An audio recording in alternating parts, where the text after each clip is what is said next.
Crypto is better. I found crypto in about 2021. I'm a professional drone pilot and I wanted to find a way to maximize my salary. I was looking at a number of investments and one of my friends spoke to me about crypto. So I did a bit of research and that's when I found Binance. To be honest, I never looked back. You know, Binance, it's easy to use and there's great customer service if I ever need it. And sometimes I do, you know, we're all still learning, right?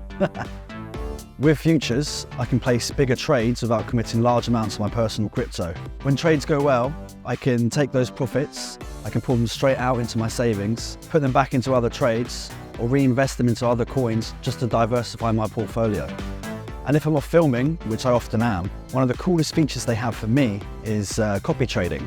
So I can select the most successful traders and then it automatically copies them for me. Less stress.